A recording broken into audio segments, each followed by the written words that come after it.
I'm going over this lawnmower my neighbor gave me. They said they hit something and then it stopped running.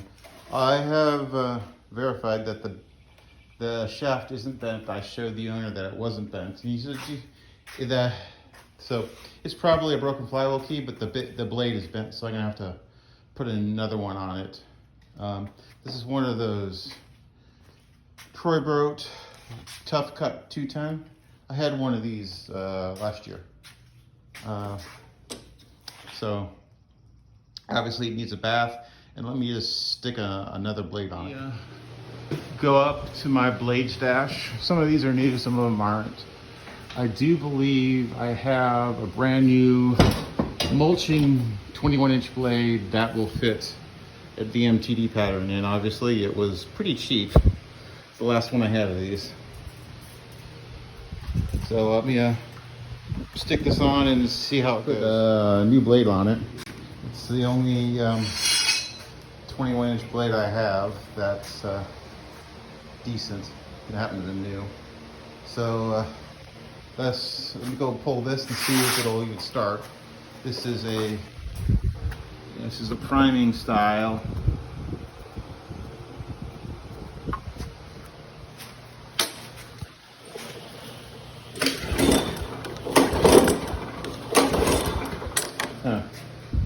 Nothing. And there's no gas in it. Not much gas in it, at least. So let me look at this later. I had the plug disconnected. So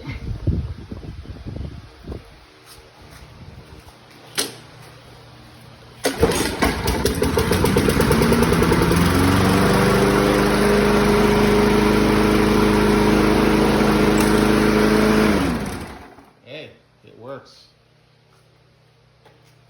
I'll probably go through this some more. It does shake a little bit, but whatever. Before I work on this anymore, I'm gonna go ahead and give this thing a bath. It's filthy. Actually, there was stuff left in the lawnmower bag I had to empty out. It was full. Oh. And it looked like it had been sitting in there all winter. So let me go give this hit this with the pressure washer and take a look at this, take it from there. Definitely needs an oil change. I mean, it's pretty black and low. So I'll change that. I mean, this isn't terrible. I'll clean these pleats out and see how it goes. I started this up and it was running a little high, and I went to go look at the idle adjustment here, and look what I found. It's tied off with a rope. The spring is, well, bad. And looking down at the fuel line, it's all cracked. I'll have to replace that. And I do believe I have some of these springs. So no big deal. A box of parts that I've taken off of mowers. I've got two of these springs. They are same one, so I'll just put one of them on to replace that one that's on there.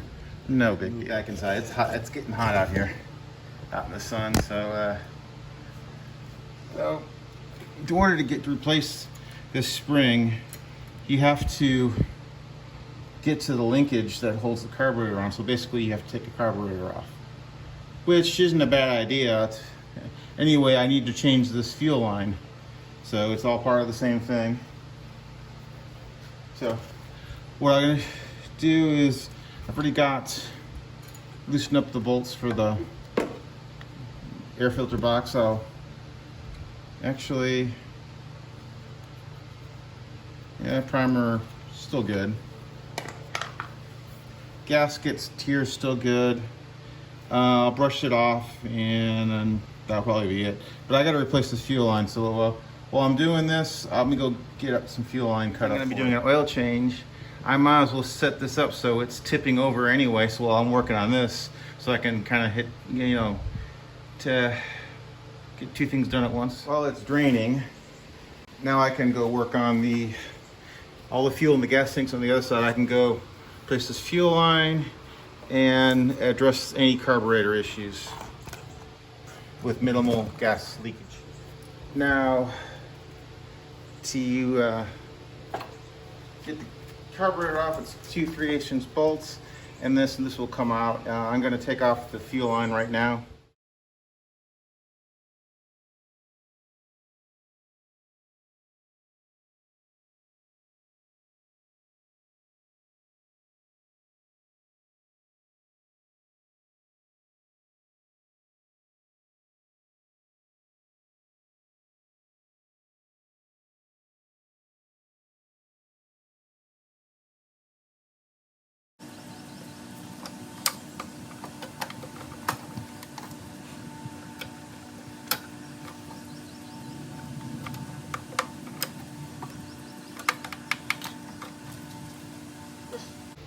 As you can see, this fuel line is all cracked.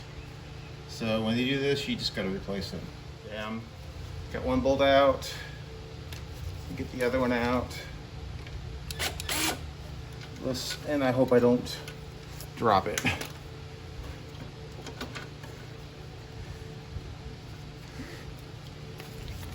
Because of the way this is, there we go.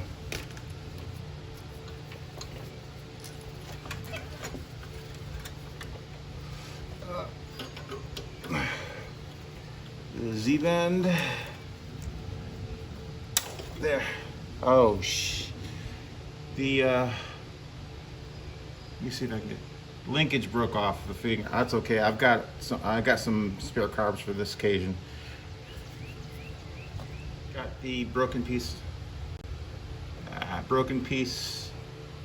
off, and now I'm gonna go put the new spring on, and then go get a new plate from a scrap carb.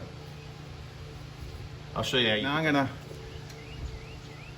put this spring in. So to do that, we have to take off the old spring, which you're gonna have to slide out from the linkage, and then we put the new one on the same way the other one came off. Actually, I put that on upside down. There we go. So that would be how it goes. That will go. And let me go get my spare carburetors. Carburetors I've taken off or are brand new of older machines that I had to junk for whatever reason. But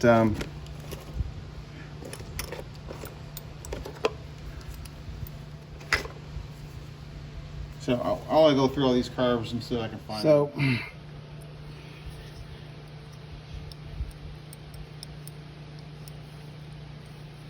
I've got a couple of choices here. This is the one that was in it.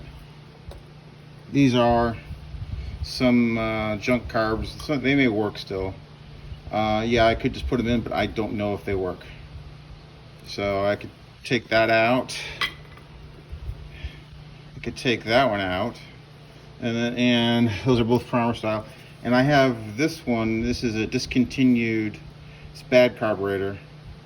It's got a different style choke plate. It's not plastic, so I might want to leave this one alone. Or yeah, just leave this one alone because I don't know what else. So I'll just use one of these. Let me show you how you take it out. It's really very simple. To get to this, you take some needle-nose pliers and you pull that out. Now I'm going to keep this in this position and just set it down so I got the right orientation. And then this will pop out. Now let me go, the good carburetor here, which is one that was in it. Let me go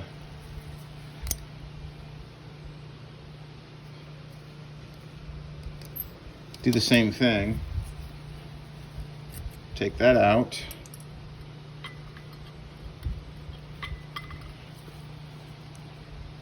Put a new one in.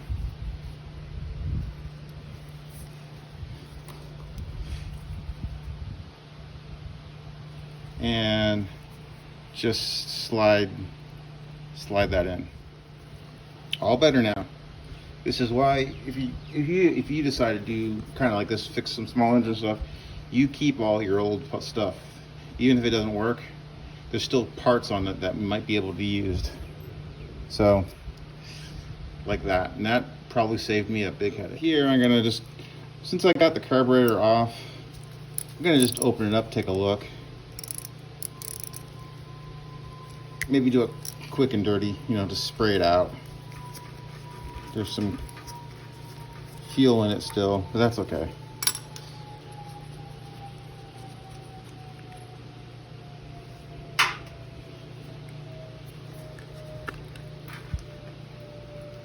There was a little bit of sediment in there, so I'll just, you know, spray this out with some carb spray and then put it back together. Quick and dirty. So quick and dirty involves is just carb spray.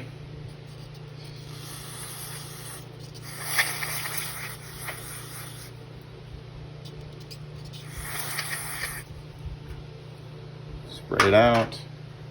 And here, looking at this, I think that foot level is just still okay. So let's spray this out too. Just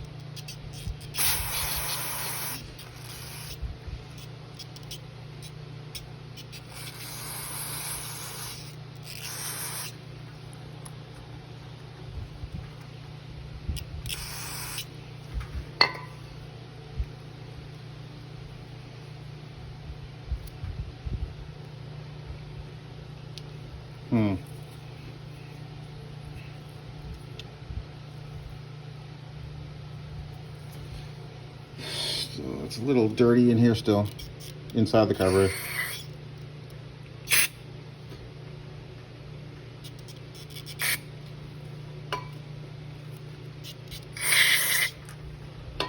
So that should be good enough.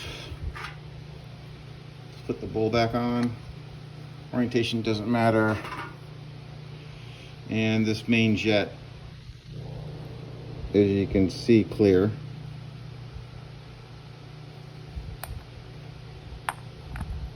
So I'm just gonna screw that back together and stick it back on. Doesn't have to be too tight, just snug. So I'm gonna put this back on. Let me get a rag now. Okay, we're just wiping it off. So we now gotta get this carburetor back on. I have to cut fuel line to fit here, and then stick it on.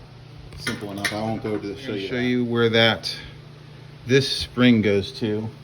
Should go hook up onto this, and this is kind of like an adjustment for your speed, but it goes, I believe it goes into this hole or on here. So you just stick this on kind of like let me see, yeah, like that. That's how it goes. And I believe in this one the throttle is just, you just move this back and forth, and apparently someone's messed around with it and they bent this all up. So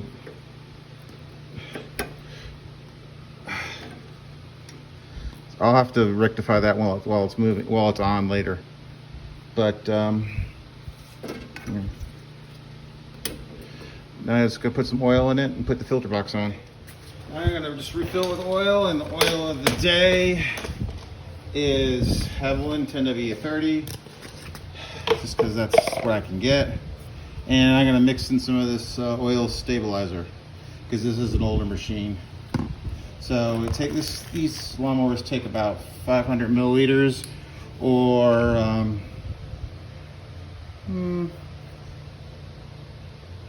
16 to 20 ounces, in that range. So for the oil stabilizer, we put in a couple ounces of oil stabilizer.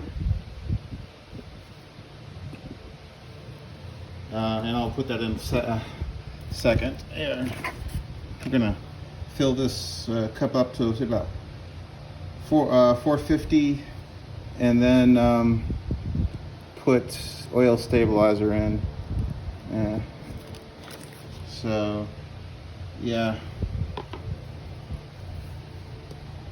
Put a little bit of oil stabilizer. These older machines like it. See, you got about 500 in there.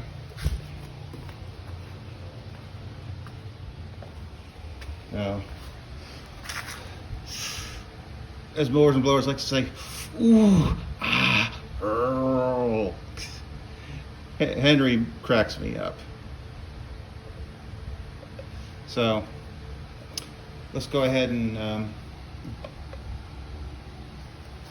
let that drain a little bit more, and I'll get this all put back together. First startup, I got oil in it.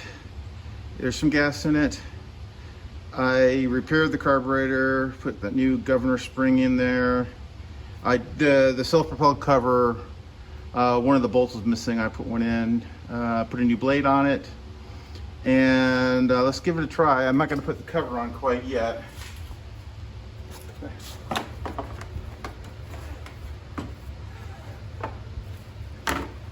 Well, I'll leave it like that for now.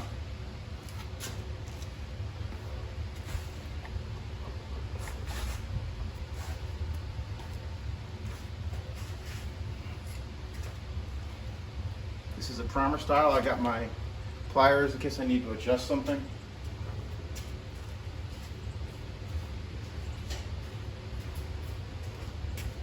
Third hand in place.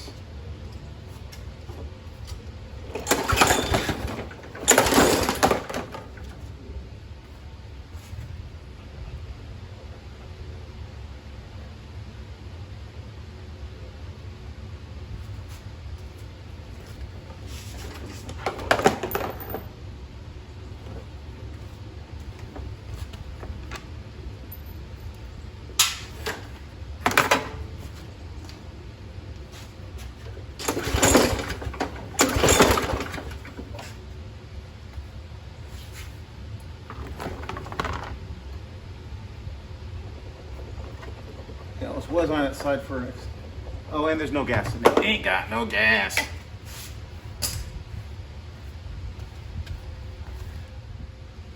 Other than a spit shine, this turd has been. Since these wheels, the front wheels look a little, well, bad, I'm gonna put the best two front wheels I've got, and I've got this other deck. This wheel is in better shape, so I'll just take that wheel off and slap it on. You can see this door don't shut. Well, upon investigation, it's hitting on the deck. Mr. Persuasion is going to handle it.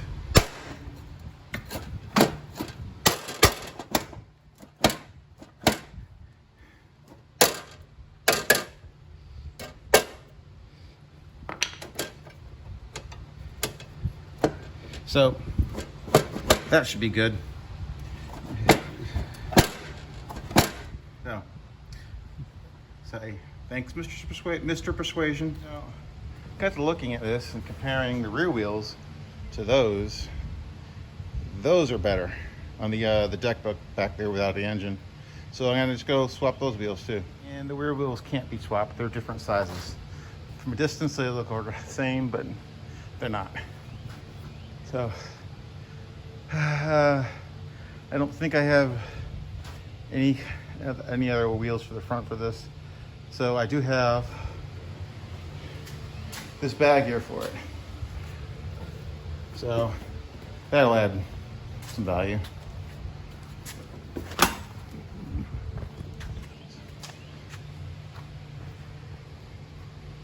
So this will be the final look at this one.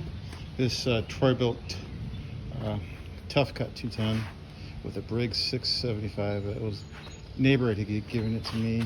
He had hit something, and it bent up the blade. I didn't check the flywheel key. I probably should have, but it runs. I did quick and dirty clean on the carburetor. There was some carburetor springs missing. Along the way, I broke some of the linkage plastics in the carburetor, so I grabbed some from my junk carburetor, replaced the blade with a new mulching blade, put some missing hardware in here, some missing bolts, and swapped a wheel out to one that's better than what was on here for the front wheels. See what else? I changed the oil, and I may give this a little bit of a touch-up with the red paint. But this will be your final start. It no longer smokes. After the oil change, let me see this is a primer style. Air filter's okay.